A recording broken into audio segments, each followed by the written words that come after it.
episode, if that's what you want to call it, of a right cooking carry-on. This evening we're going to be cooking tuna steaks, as is extra special at that, with leek mashed potato and some purple sprouting green broccoli. And most importantly, I have a glass of rosé. So, really, to get started off with, we need to start on the mashed potato, get peeling those spuds, get them in the pan, get them cooking, along with the leek, and then we can carry on from there. So, what you're going to need is 3 or 4 decent sized spuds to do for 2 people. And all we're going to do, literally, just peel the skins off. Peel the potato, just peel the skins off, make it all nice. Doesn't take too long to do, I suppose. It's not the most exciting job in the world, but if you like mashed potato, you don't want skins in it.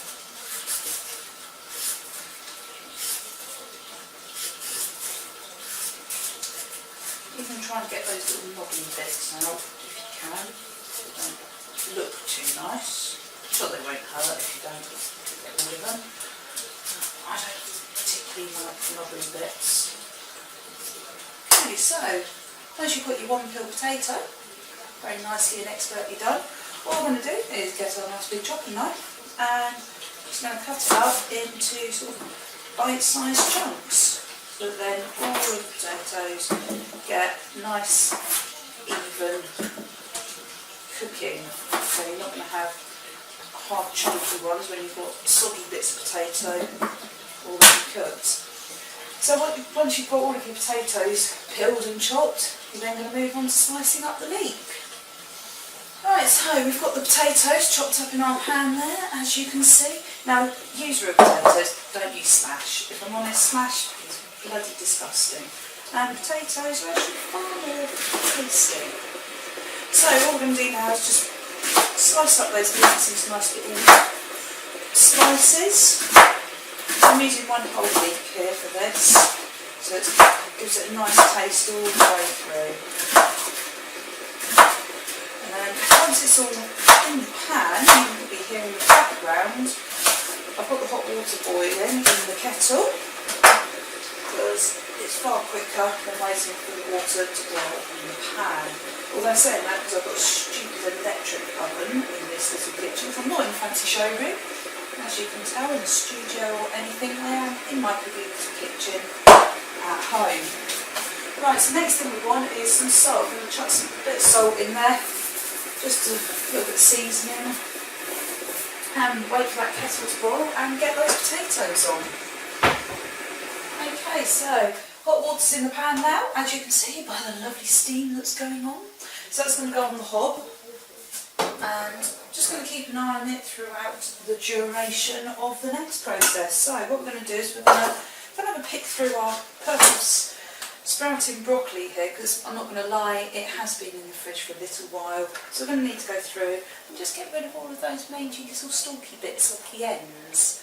But hey, with veg it doesn't really matter if you stick to the out-of-date rules or not, because at the end of the day it's veg, it's not going to kill you.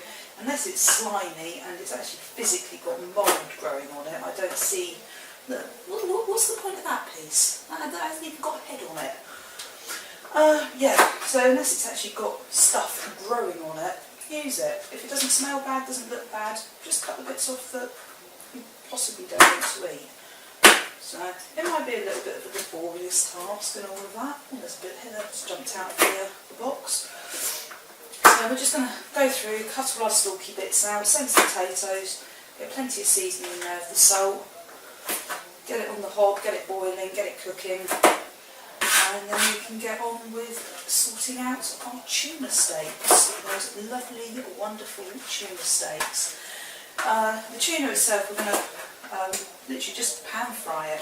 It does have cooking instructions on the back of the packet, however, why follow them? At the end of the day, I don't really want to oven my tuna steaks. We're going to pan fry it. We're going to pan fry it, a bit of oil, and a nice little dash of dill over the top. So, I'm going to get all these chopped up and get them on. Okay, so what we're going to do now is we're going to get that purple sprouting broccoli on, keeping an eye still on those spuds. And then what we'll do is we'll go through and have a look at this tuna. So just getting all the water in. I think the filter of the kettle needs descaling or something. It's got the pressure of a gnat taking a piss trying to get water out of this thing. Excuse my language, but I should really have to clean it out, I suppose. Okay, so we've got some water in there now. It's almost filled to the top, which is always good. Let's get that one on the hob as well. Have a quick check of our spuds, just check whether they're getting soft or not yet. They look like they need another few minutes. Okay, so our tuna. Yummy. Right, what we're going to do is we'll just literally put salt and pepper. Now what I've got here, really nice salt, it's oak smoked. You can see that. Oak smoked sea salt from London. Oh no, I tell a lie, Anglesey sea salt. So what we're going to do is just going to get a nice liberal sprinkling of that over them, gives it a really nice flavour all the way through. But don't get me wrong, any old salt will do. Just get a little bit of flavour, a bit of something in there. Right, I've got some good old grinded pepper, some ground pepper, and sprinkle a bit of that over it as well. Nice bit of seasoning going on. And yes, as you can see, I am doing it in a nice little plastic container, purely so I don't make too much of a bloody mess all over the place. And then what we're going to do is we're going to get some dill. I don't have fresh dill, it is only the good old dried stuff in the jars. But just throw a nice liberal sprinkling over the top of that as well. Give that a nice dashing.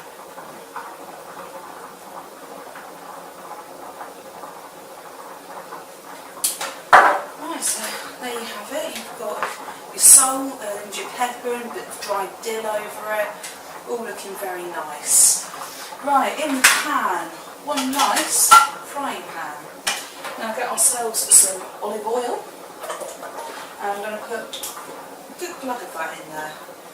Never feel you've got, well I suppose there is too much olive oil at the end of the day. You don't want to go deep frying it. And then all we're going to do is we're going to get that pan onto the hob, get that oil heating up, and then we're going to get the tuna steaks in. Right, so as you can see, you've got a nice bird's eye view of what's going on here, so I'm just going to quickly check those spuds. They're starting to feel nice and soft. We don't want them completely gone to mush, so that's all feeling good. Right, so get this pan on. Now, this doesn't always sit flat, so I am going to have to constantly move it around and hold it, which is always nice. Hope you're not getting too steamed up there. No, not too bad. Excellent, excellent, excellent. Get those. What I also need, a spatula. Flipping them over. Okay. This nice and hot. Now what I'm honestly thinking is these potatoes are literally just there. So what I'm going to do is turn that back ring off now. I'm actually going to take it off and onto a cauldron so we don't end up with potato and leek soup, which wouldn't be the ideal thing. Those broccolis are going quite nice and the water's going adequately purple, which is always favourable. Now again, we don't want those like soup, so we're also going to turn those off now as well. But we're just going to keep them all in their nice hot water. Actually, I think what we will do is take that off the heat completely. We really don't want those going too far. There's nothing worse than soggy broccoli, is there? Okay, so not quite there, very nearly, very nearly.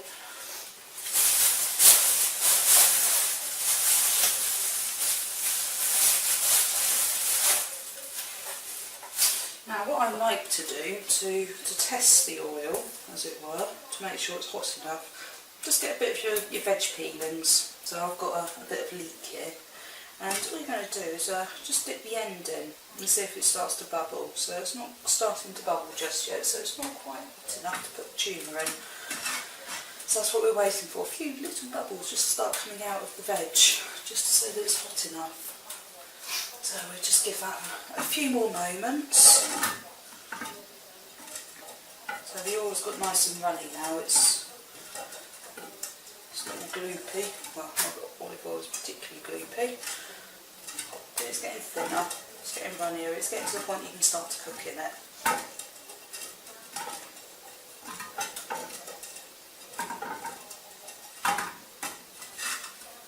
Let's give that another try now. Yeah, so we've got some nice little bubbles coming out now, so that's telling me that oil is hot enough. So what we're going to do is we're going to get our tuna.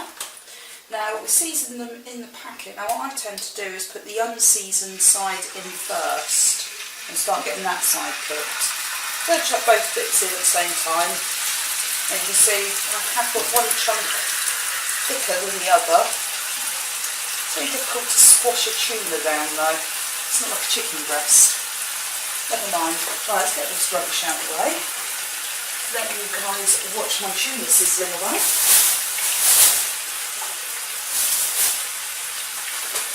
Right, while that's going, because what you want to do is you want to cook the tuna roughly, I don't know, I do usually about 6-7 minutes aside. It's usually plenty.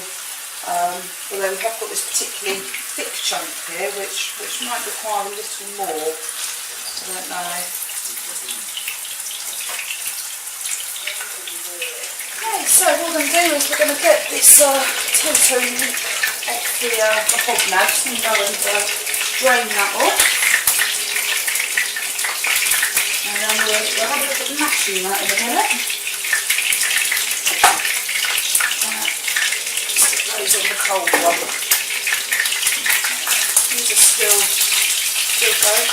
The thing I like about frying the tuna, as opposed to oven cooking it, or grilling it, is you get a nice sort of a caramelised anti-crust, which is always quite tasty. It gives it a little bit of added texture, I suppose. I like that. So, while this is going, what comes up? We'll wait for these for a few more minutes.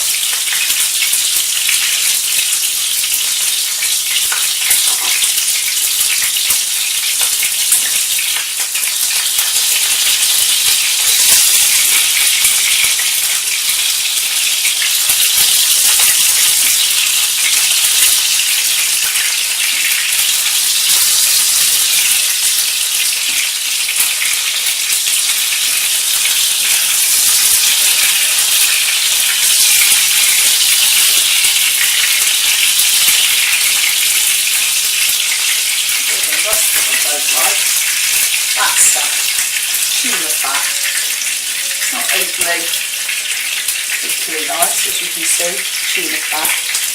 That's the only downside to it.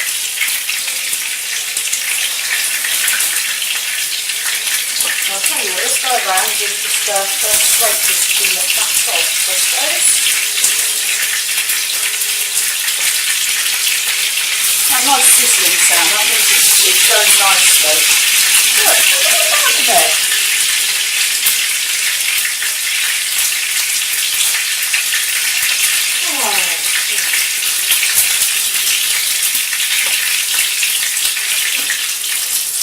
Right, so I think what we're going to have to do now is flip the tuna plates over.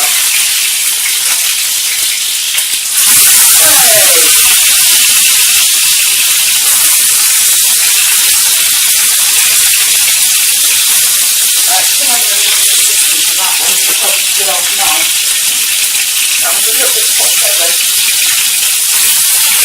Get that flipped over. Now, what I don't know if you're looking at the fat angle is see how nice and caramelised that is. Nice and brown. All just like that though, these nice little crusty bits. Let's get those back in the heat. So that's now got the herbs and seasoning just amalgamating into it. What we'll do is we'll leave those for a few minutes and we'll get over and do some spud mashing. So this one's our spud mashing. What I've done now is I've just turned the heat off on tuna steaks. So you can see the spuds are perfectly done, just mashing with no problems whatsoever. Absolutely beautiful.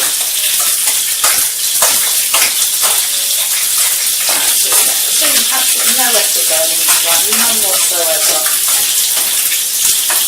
Apart from my tray moving and me spilling it.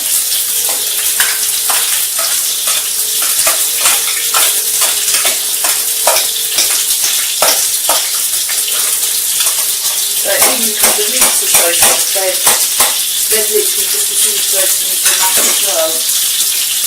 Just going to remove those from the heat now, those tuna steaks, and so drain the broccoli off as well, because this is literally moments from plating up now, so we're just going to have to sort that out. Okay, sorry, back to my mashed potato. So what we're going to do is we've got some butter, we're just going to get a good couple of knobs of butter in there. Doesn't have to look pretty, just get the spoon in there, just dig it out.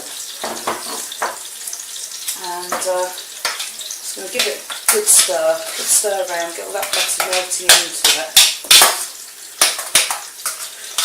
Now some people do like to put milk in there, I usually put milk in there, I'm not going to lie, run out of milk. So therefore just using a bit of extra butter. A bit of extra butter goes a long way.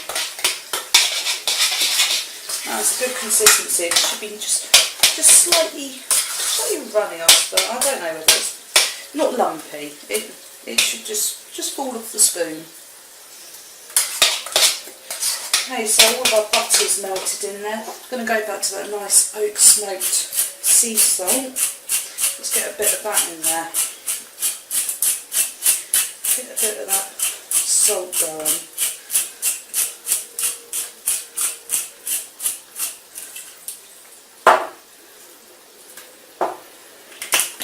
Help if I took the lid off, wouldn't it? So I've just grated all of that, ground that all into the lid. So I told you it was always going to go completely perfect, didn't I? So what we're doing with the tuna at the moment, I've turned the heat off completely, taken it off the hob.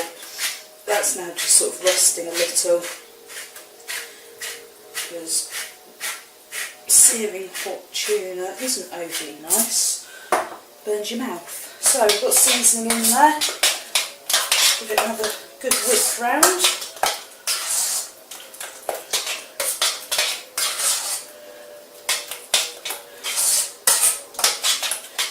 Give it a little taste, just taste for your seasoning as well.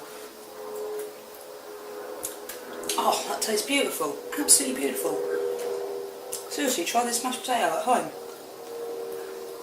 Right, so just me licking away at the spoon. Right, what we're going to do now is we're going to get plated up, I suppose. That's really the next stage. So let's just shuffle everything along and get some plates. One lovely red plate. All we're going to do first of all is just get our mashed potato on there. It doesn't need to look pretty like all the chefs do with their little swirls and their curls and things. Just get it on there. Just get that mashed potato on the plate. You're going to eat it. You're not going to make a portrait out of it, to be fair, are you? Get some potatoes on there, and then all we're going to do is just going to get my broccoli and again, no airs and graces, just get in there, get a bit of broccoli on the plate.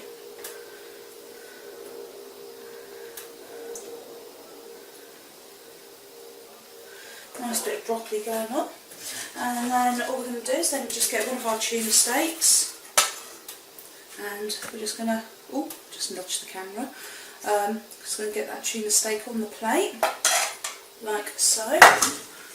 One little last garnish of some pepper, and there we have it. We have tuna